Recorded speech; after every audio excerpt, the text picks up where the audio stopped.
Them birds gonna fly, you already know. Rain, sleet, or snow, Eagles train to go. All right, let's talk about it. Philadelphia Eagles at Dallas Cowboys for Week 12. Second matchup of both teams this season. Eagles won the first game. Second game started off with the Cowboys getting a little desperate on their first drive. Went for it on a 4th and 3. Nakobe Dean did a great job and was able to stay on him and knock the ball out. He wasn't even able to catch it. Dallas was stopped midfield, and the Eagles had great position to start their first drive. One of the first plays that the Eagles had was A.J. Brown having a nice reception. Then Jalen Hurts checked down to Saquon Barkley on the left side, and he took it for a few yards in open space. He was able to take that check down to the red zone. While in the red zone, the Eagles end up in a 3rd and 5 situation. A nice play design set up, something that they should have been doing all season, just letting A.J. Brown win right up the middle. Jalen Hurts, nice throw and catch. Touchdown Eagles, 7-0. Dallas wasn't able to move the ball, give the ball back to the Eagles. Eagles wasn't able to do anything with it. And on the punt, Braden Mann was hit by the Dallas defender. But the replay showed that the defender actually got his fingertips on the ball, but that was on Dallas to challenge that. And they had the home field advantage, so they should have definitely had people on that. But that put the Eagles in a great position when they were punting the ball. They were able to get the ball back, and it led to a scoring drive. After the penalty, Jalen Hurts hit A.J. Brown on a crosser across the middle of the field. And this was one of the first times all season I actually seen A.J. Brown catch the ball and went for a few yards. I know it happened in the Rams game, but ever since then, I haven't seen anything like it. He just gets blanketed when he catches the ball. So it was actually good to see him catch the ball and was able to get a few yards after the catch. With the Eagles in the red zone, a design QB run put them up 14-0. And, that run just showed the strength of Jalen Hurts right there. That was a running touchdown that wasn't a brotherly shove. I know everybody says that he's a merchant for that. He gets these every once in a while, 10, 15-yard runs, design runs that end up being touchdowns. So now with the Eagles being up 14-0, Cowboys continue to implode. Turpin fumbled the ball as soon as he got it. He tripped over his own blocker, but he was also hitting that gap a little too hard, and he slipped coming out of it anyway. So as soon as he tripped over his own player, ball came right out. Zach Bond was on it. And, that was one of the favorable bounces that the Eagles got in that game. The fumble recovery led to the Eagles driving the ball down the field again. Jalen Hurts hitting Devontae Smith on a 41-yard bomb. Devontae just keep racking up these highlight plays like this throughout his career. This one right here, he was suspended in the air for this and flipped over and hit some type of backflip. On the next play, they hit him with, I won't call it trickery, but the Eagles really don't even do plays like this. Smitty was in motion, and he was able to get the ball, and he almost made it to the end zone, but, they stopped them at the goal line, and you already know what they did. They did the brotherly shove and picked up another touchdown, making it 1 passing touchdown, 2 rushing touchdowns for the day for Jalen Hurts. Eagles up 21-0. With the Eagles up 21-0, they just kept putting themselves in better positions throughout the game, and the Cowboys kept putting themselves in bad positions because they're driving the ball, they get to the red zone, and while in the end zone, Reed Blankenship was able to pick off Dak Prescott when he was trying to get the ball to CeeDee Lamb for a touchdown. Great play by Blankenship. He stayed on him.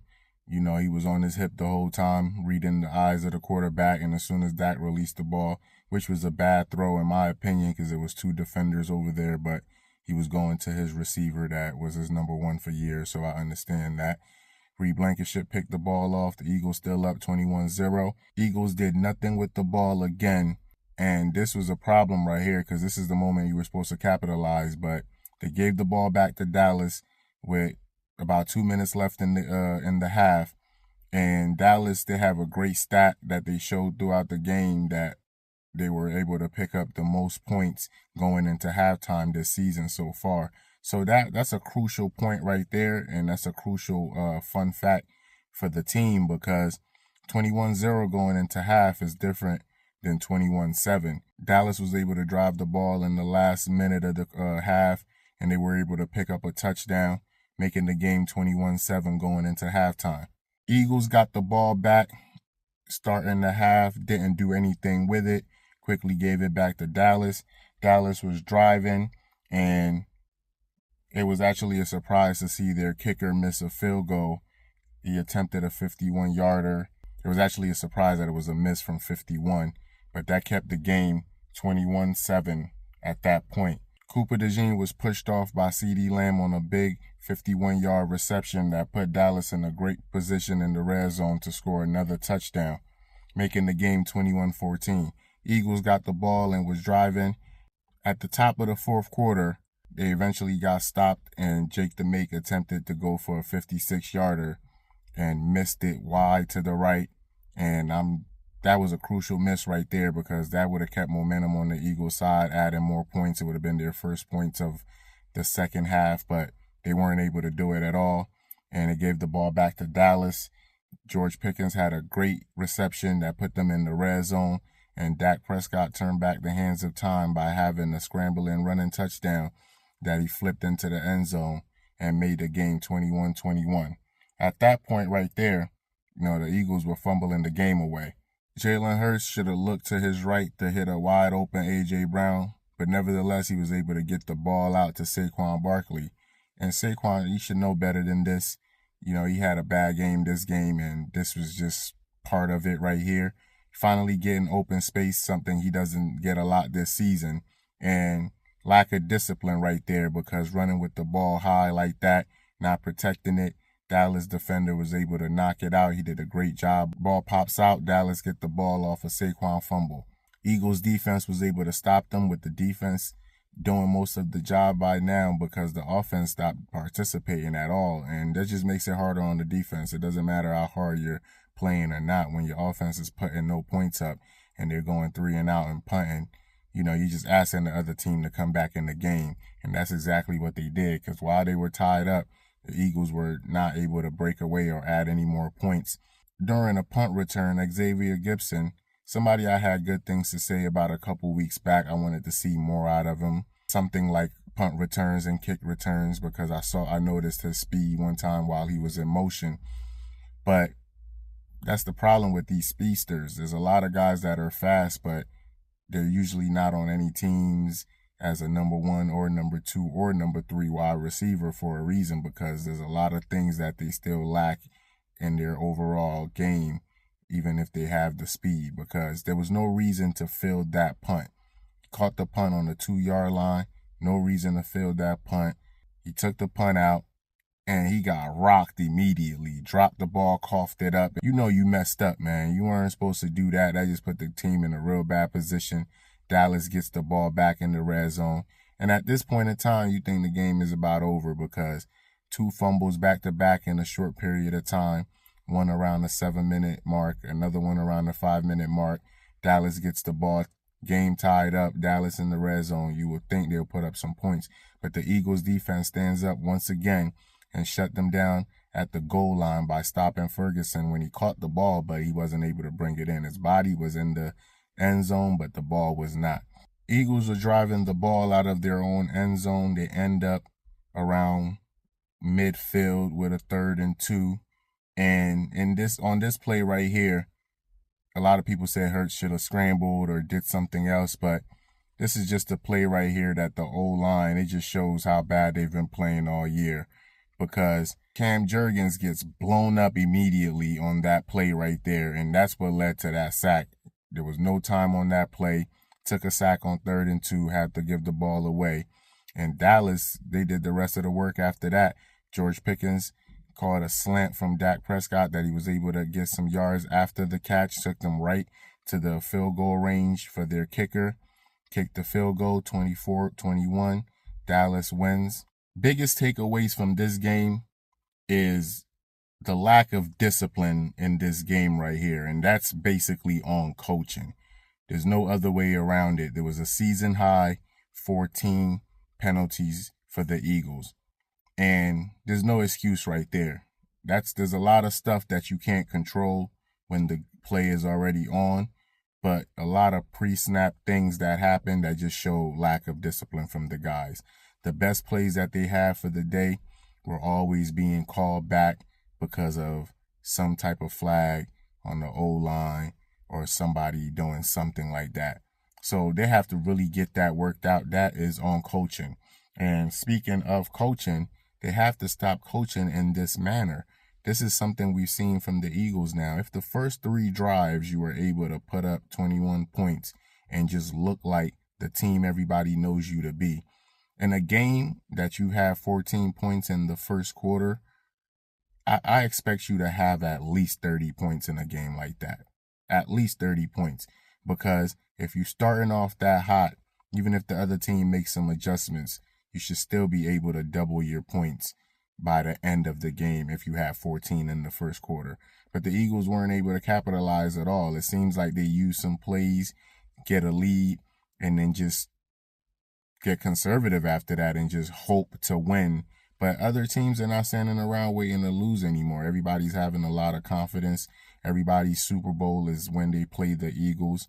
So the Eagles can't play this manner of just trying to make it through the season and wait for the playoffs, because I understand it, keep some things in the stash, but you can't keep playing in a manner to lose the game in this way. And that's exactly what's happening.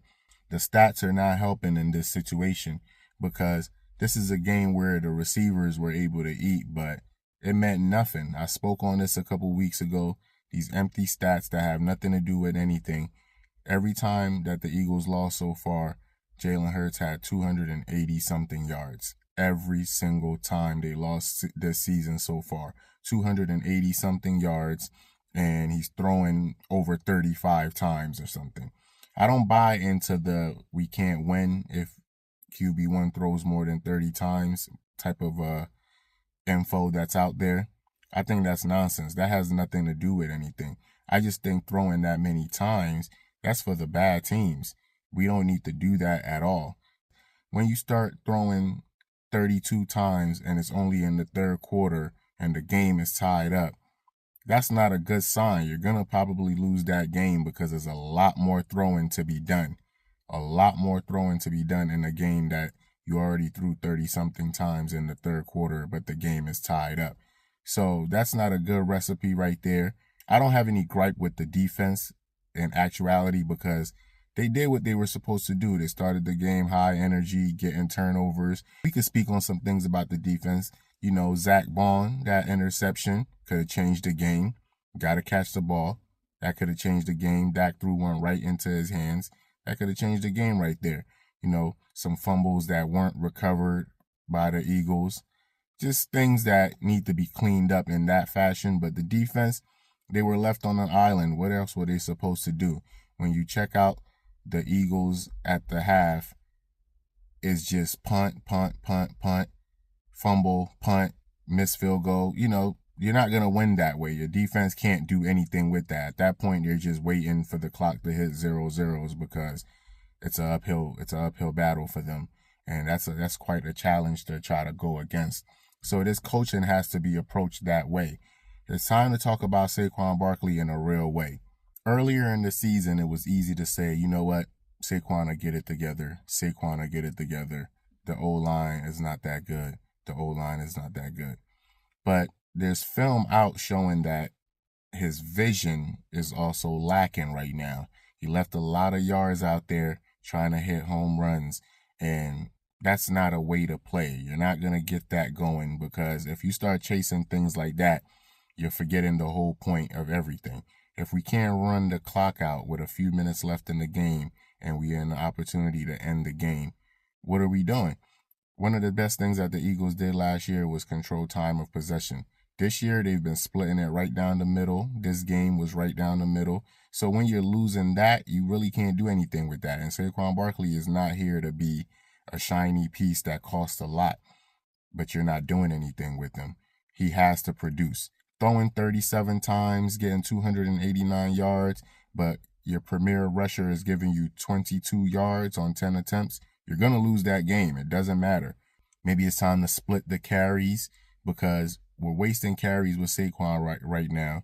It's putting wear and tear on him. That's not a good thing for the playoffs where he's gonna be needed. So they have to fix things. This game was just a coaching game.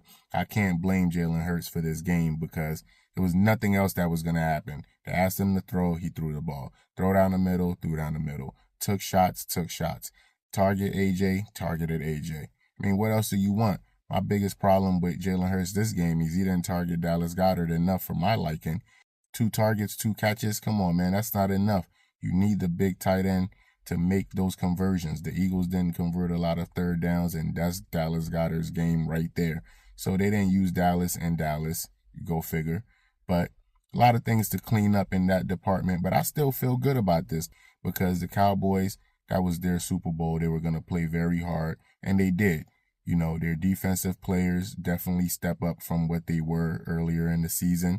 And their offense is an explosive offense. Everybody already know that, and everybody knew that coming into the game. So I can't take anything away from them. They usually split with the Eagles. They weren't going to get swept 2 years in a row. So kudos to them for playing their game. We'll see them next year. Patullo and Sirianni right now. Sirianni, I wanted to trust him. He's done a lot. He's not in a position to be fired or anything like that. But he's also in a position to be very questioned right now. But nevertheless, Patullo, I feel like this is bigger than him right now. I feel like this is bigger than Kevin Patullo. He's just doing what he's being told to do. I honestly believe that. I feel like everybody's coming down on this guy. But it's not just about him. Execution is not there. 14 flags is not going to help anything with your offense. So we know about that. Pre-snap penalties are not going to help the offense move forward. So I can't really just blame him the whole way. I feel like it's the front office. I feel like they're outthinking themselves right now, thinking about the playoffs and the hopes of repeating as Super Bowl champions. And I understand that, but you can't play like this. You'll find yourself having a record you don't need to have because you let some games slip away towards the end of the game in the fourth quarter. Can't keep having that. But it is what it is. You know, Cowboys won the game. Eagles lost. Split with the Cowboys. They now have a 10% chance or 11% chance of making the playoffs. Nothing really changed for the Eagles except that probably going to be going back and forth with the Rams fighting for the number 1 seed all throughout the season now. Hopefully that works out in the Birds' favor since they have the tiebreaker over the Rams. But we'll see how that works out. But the Eagles are still in good position. Moving on to Chicago right now. They're coming into Philly for Black Friday. And I feel like this is a get-right game for the Birds, and they have to take this seriously because not only is this an NFC competition, this is a team with your same record. They're hot right now. They won 4 in a row. You have to take Chicago very seriously because they're coming to try to win the game in Philly. So that's one to worry about right there and keep the record good, you know. So I'm not worried about it. 3 losses, week 12, that's not bad at all. That's the 3rd time I'm making one of these videos. You know, you have other teams that they've made their 3rd loss video in week 3. So it is what it is. The Eagles are still atop right now. And they're still doing what they need to do. They just need to fix a lot of things. And I feel like they could. I feel like the things they're doing right now are self-inflicted off of trying to experiment. So hopefully they get some things going and fix some things. And we see what they can look like when they're rolling. So on to Chicago. Go Birds. Them birds gonna fly, you already know. Rain, sleet, or snow, Eagles train to go.